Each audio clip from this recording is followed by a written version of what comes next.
a break! I'm the Nature Boy, Paul Lee. I'm here in Throwback Championship Wrestling because I'm taking on anybody. All comers, come my way and see if you can, walk that aisle with the Nature Boy. Woo!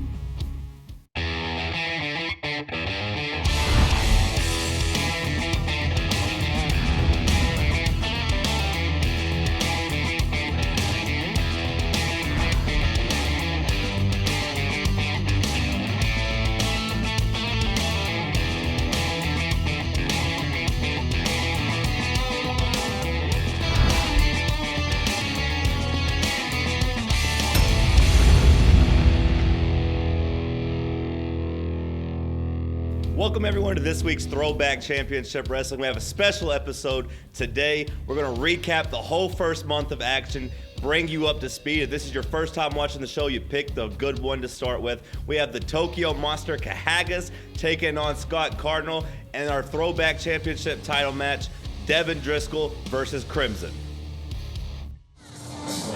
Making his way to the ring tonight. Welcome everyone to this week's Throwback Championship Wrestling. We have a great match to kick off the show as the Tokyo Monster Kahagas, former NWA World Heavyweight Champion, takes on Scott Cardinal. I'm your host, John Reed, and I have the pleasure of being joined by Knoxville's own Devin Driscoll in preparation of his title match coming up next.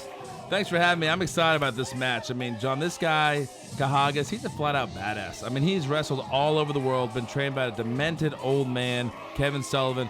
I expect him to come out tonight and bring it. But Scott Cardinal, man, I've been up and down the roads with this guy. He's been in Ring of Honor. He's been in WWE. This guy knows what to do in the ring. This is going to be a battle.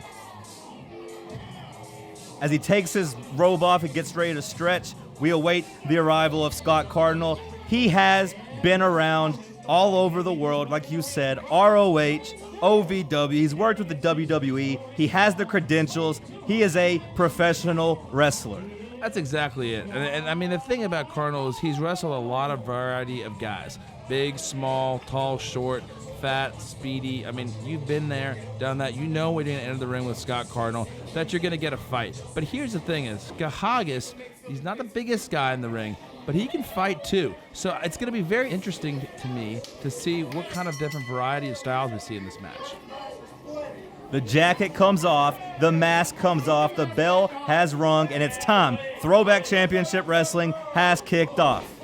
Here's the thing about this match. As I'm prepping for my match with Crimson, I look at these two guys as future contenders. And I know they don't like each other, but they don't care about anything else besides winning.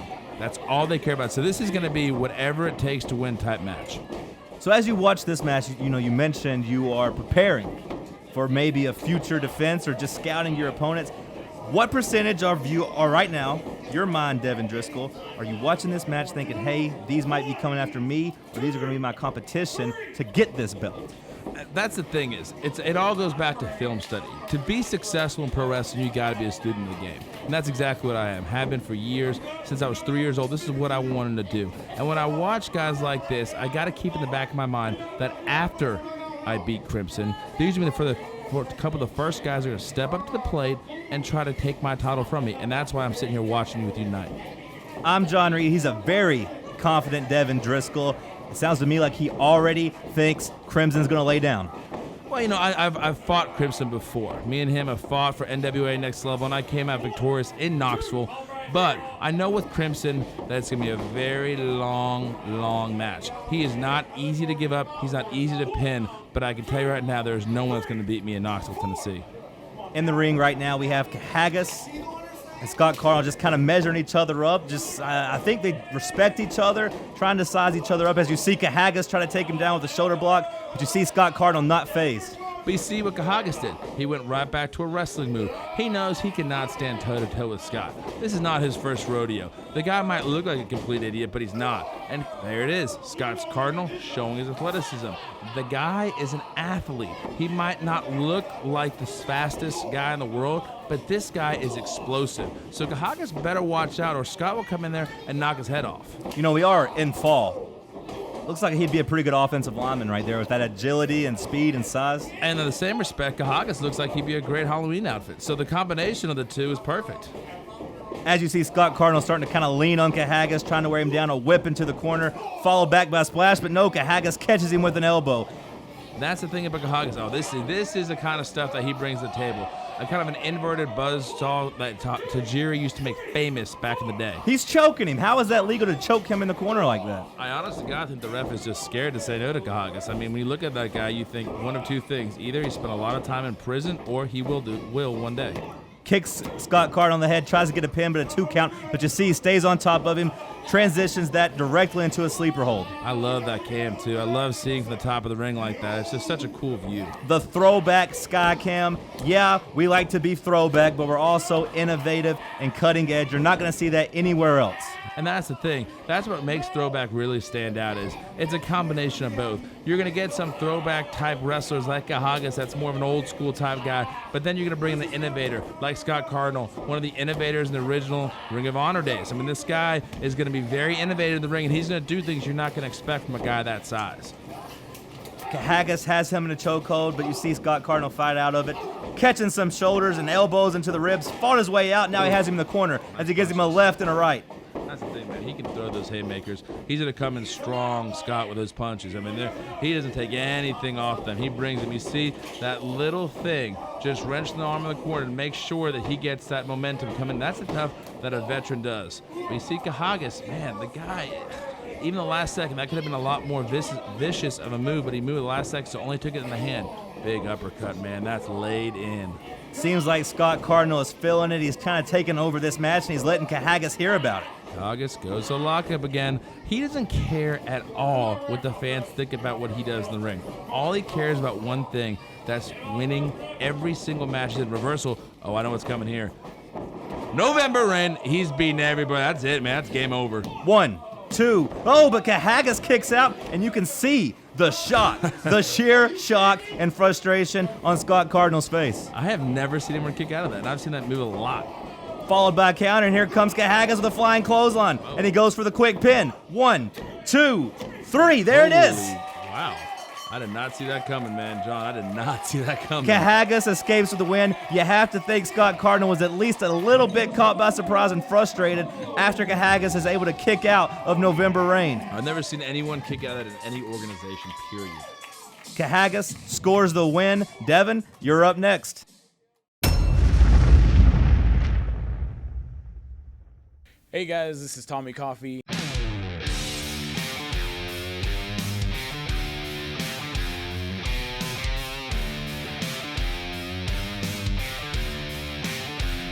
The thing that first got me interested in professional wrestling, I was 2 years old, and there was one night where I was staying up way past my bedtime, what I should have, and walked into the living room.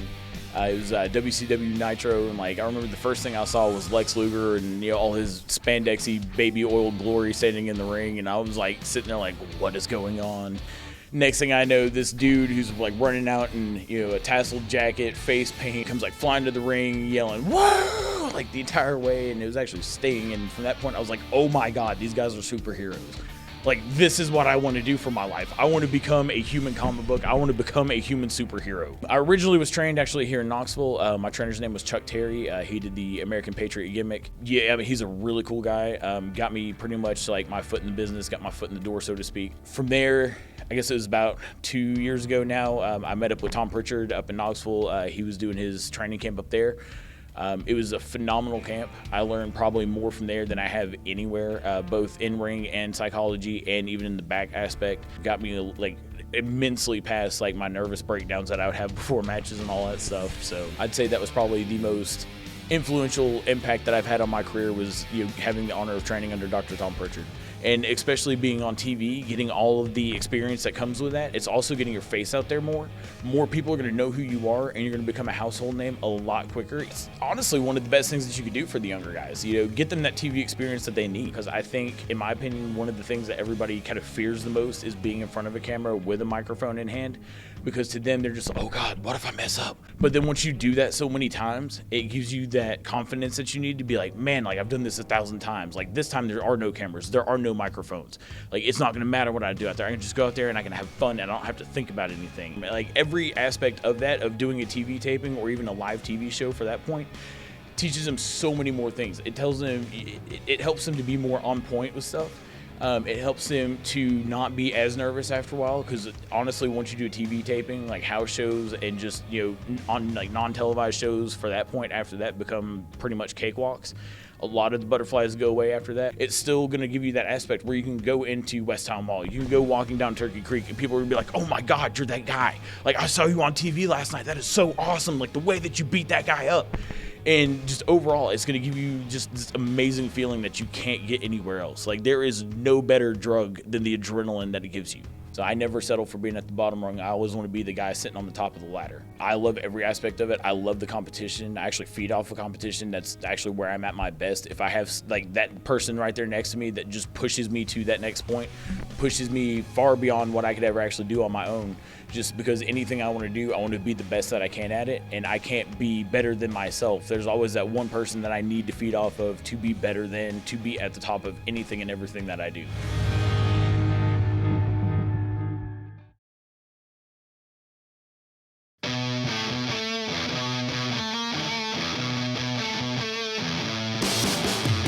What's the secret ingredient to an NHRA Mellow Yellow Drag Racing Series champion? Maybe it's the mind-blowing boost from Mellow Yellow. Or maybe it's the ridiculously smooth citrus taste. Or maybe it's both. Mellow Yellow. Go on yellow. Hi, this is Teddy Long, player, and you're watching Throwback Championship Wrestling, and you can believe that. Holla.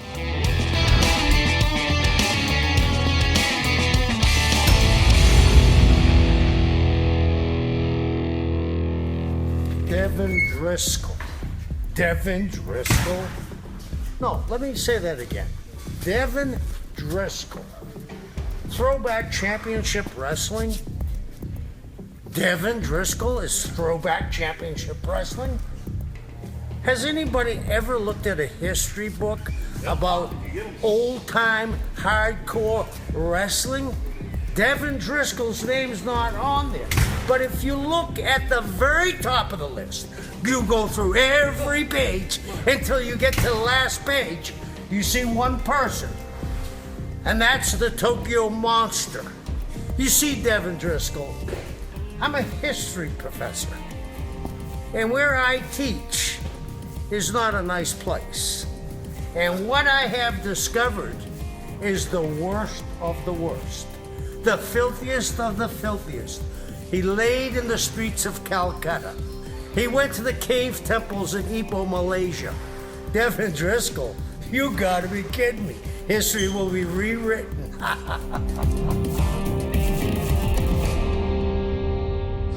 Making his way to the ring, coming to us from Brooklyn. And it is time for the main event. It's the match surrounded by controversy. It's the match I know you've all been waiting for because I have been waiting for it myself. It's the Unified Knoxville Championship match. As you see, the GAW champion Crimson, who won that belt back in May, strut down to the ring. He never lost it. He is the current GAW champion, but he came to Throwback Championship Wrestling to put it on the line against the best competition in the Southeast.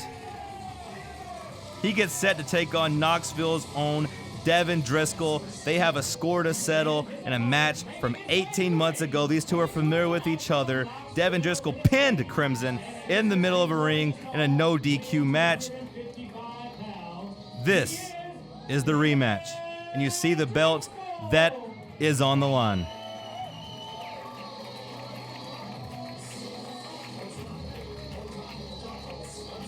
Crimson strutting in the corner, telling Devin Driscoll that's his belt. He's not taking it. Devin Driscoll, I guess, lathering himself up. Any advantage? Makes it harder to lock up. I don't know what that was, but a little water to go on as he gets ready for this championship belt. Crimson. TNA run earlier, a couple of years ago, derailed by an injury. He's back now to settle the score. Military background. I don't think he will be rattled by Devin Driscoll and maybe this hometown advantage. But Devin Driscoll himself, very decorated. Former WWE superstar, two-time OVW TV champion.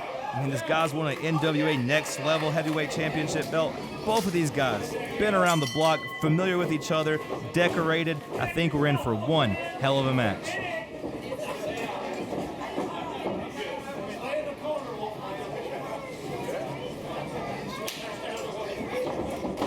And we are underway in this gigantic championship match as we look to unify the Knoxville championship belts. You can kind of see the familiarity with each other. They lock up, kind of smile at each other, and they do it again. We'll see who can get the upper hand this time as Crimson kind of pushes Devin Driscoll back into the corner, but Devin Driscoll spins him around. And around they go. No one able to get the upper hand. They just kind of stare at each other again. You can see the mutual respect and I guess the look of knowing they're in for a battle tonight. Devin Driscoll trying to get the hometown crowd behind him. Gets a little bit of a cheer. I think the crowd just as ready as I am for this to actually get started. Let's go, fellas, as Crimson attacks with a kick to the knee. Smiles at the crowd. And a strike to the back. Devin Driscoll hurting early as Crimson works him into the corner for a big elbow to the side of the head. Look at the confidence in Crimson. You can tell that he is here just to beat up Devin Driscoll. He likes to fight. Devin Driscoll here to win a wrestling match. He likes to wrestle. We'll see the conflict in the styles as Crimson works him into the corner and just starts pummeling him with overhead right hands. And a knee to the gut. Devin Driscoll getting taken to the woodshed early. Really just spun around the ring, corner to corner. Crimson invoking his will. A couple shoulders to the gut, leaning on Devin Driscoll. Starting to wear him down already. The ref trying to kind of, it's a half-hearted effort by the ref to get him out of the ring as Crimson flips him over his head, drops an elbow right into the middle of his chest, goes for a quick pin, a 2 count and a kick out by Devin Driscoll. Devin Driscoll attempts to fight back from his knees with some right hands to the gut, but no, Crimson headbutts, keeps Devin Driscoll at bay. You can see the marks already all over his back from where Crimson just beating him up early, whips him into the ropes, comes out with an elbow, and down goes Devin Driscoll. I'm actually really surprised so far that Devin Driscoll really getting manhandled by Crimson. As Crimson locks in a sleeper hold, starting to wear down Devin Driscoll. Devin Driscoll begging the crowd for a little noise. As he starts to work something with 2 elbows to the gut, comes out. Oh, but Crimson with I guess just a body slam down and goes down for a count. Another 2 count though as Devin Driscoll's able to kick out as you see on the throwback Sky Cam.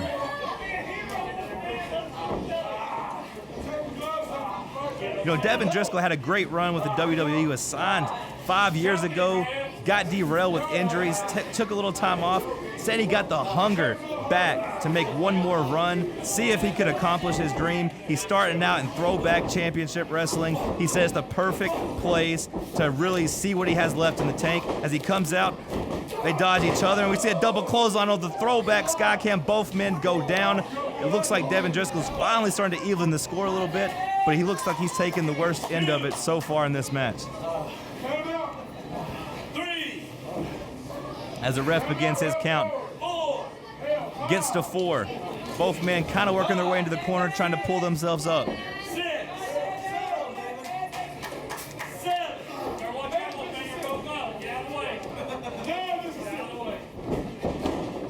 You know, this belt means a both to a lot of people. I know we've talked about Devin Driscoll being from Knoxville. Many people don't know Crimson actually from East Tennessee himself. He said this belt means a lot to him as you see Devin Driscoll start fighting off with some clotheslines. There's 2. Now he's starting to talk a little bit as he delivers a 3rd one. Tell him to get up. But Crimson, quick with a knee, into the ropes, looking for it. Oh, that's an Arn Anderson spine buster, paying homage to a former mentor. But Crimson able to kick out at 2. Looks like Devin Driscoll starting to build a little bit of momentum as he slides into the corner, gets up as he stalks Crimson. There he goes again, talking to him. Both men supremely confident in their talent. Devin Driscoll's got a little bit of a flair to him that you're starting to finally see come out as he goes, but Crimson throws him into the corner, and there it is. As Crimson delivers the sky high, Devin Driscoll able to kick out. Crimson smiles, a little bit of a disbelief. Usually if he hits the sky high, the match is over. I think he's arguing with the ref because of that simple fact. Looks like a slow count. You are in Knoxville. You are in Knoxville. Crimson has to at least wonder in the back of his mind, is it a little bit of a home cooking? Slow count as he argues with the ref. Here comes Devin Driscoll. Reverses that sky high, goes for the name maker, but no, Crimson fights him off into the rope. Overhead right, no, he misses. Devin Driscoll delivers the name maker. The name maker was landed as Devin Driscoll goes for the pin. 1, 2, 3, there it is. You have your new Throwback Championship belt holder. Devin Driscoll, he unifies the titles as he pins Crimson right in the middle of the ring after he hits the name maker. A hell of a fight from these two gentlemen.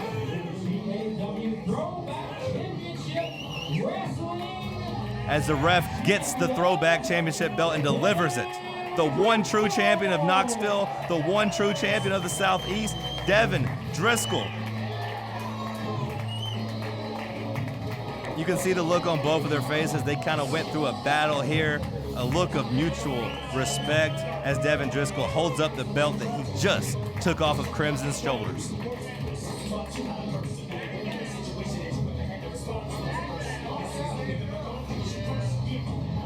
Crimson holding the back of his head. Sizing up Devin Driscoll. Are they about to go? Is he ready for his rematch already? No, he extends a hand. Does Devin Driscoll accept his offer? Right there, a shake. That's a true sign of competitors as they exchange an embrace. You have your new Throwback Championship belt holder, Devin Driscoll, the champion of Knoxville. Mutual respect between the two. Wait, here comes Kahagas as he attacks Devin Driscoll from behind. We just saw the Tokyo Monster in action, and now he's come back for more as he takes on Devin Driscoll. He must have heard some of the comments Devin made about him while he was calling his match. Here it comes, the Crimson comes to his defense, lands a couple of right hands on Kahagas. Devin Driscoll and Crimson teaming up just after going into a battle together. Kahagas hightails it out of here. He sizes up Devin Driscoll. Super Destroyer stands there alongside of him. You know, as a sign of disrespect, those men just fought a great fight against each other for the belt, and to have it disrespected at the end by Kahagas and the Super Destroyer is unacceptable.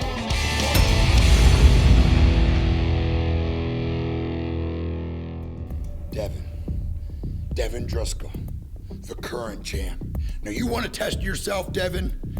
You want to take yourself to the maximum? You want to know where you stand in wrestling? You want to know where you stand in the universe? Well, Eric Young is here. I'm a world champion. I'm a world-class man, a world-class wrestler, a world-class maniac. Now, this isn't a threat, Devin. It's not a threat. It's just a warning.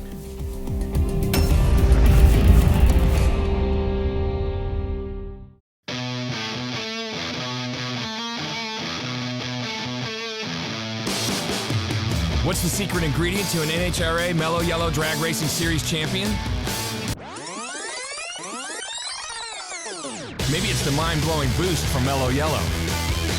Or maybe it's the ridiculously smooth citrus taste. Or maybe it's both. Mellow Yellow. Go on yellow.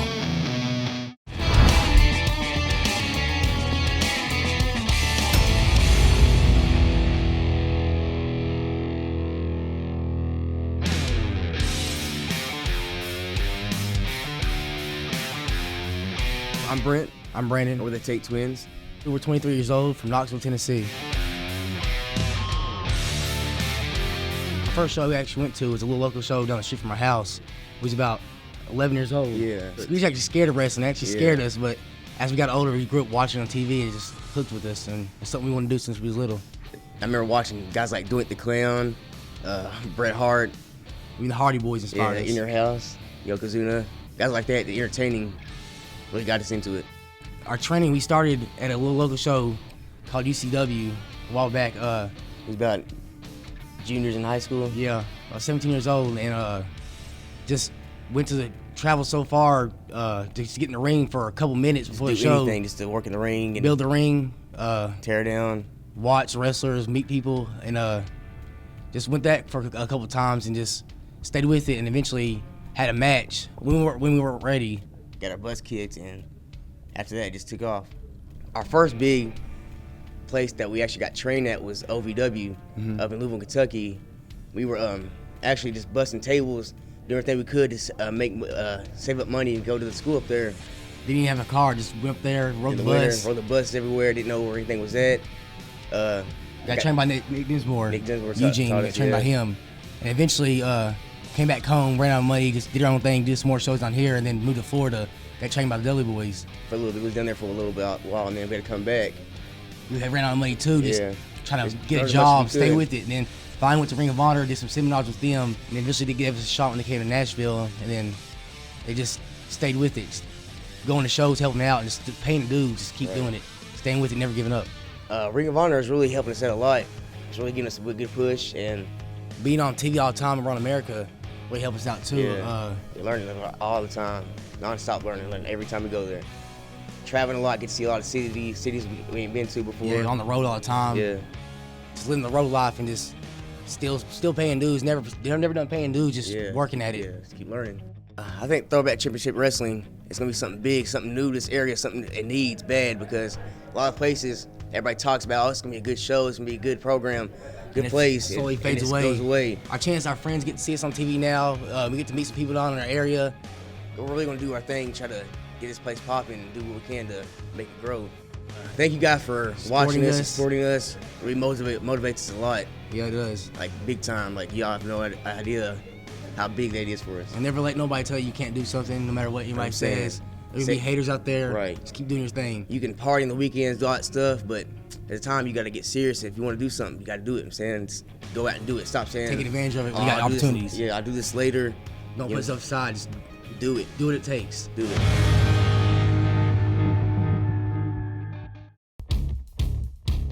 Now that we've brought you up to speed, you do not want to miss next week's episode. We have Tough Enough's Patrick Clark taking on Leo Rush. And in tag team action, we have the Young Lions and Dixon Line. Check us out on ThrowbackChampionshipWrestling.com. We'll see you next week.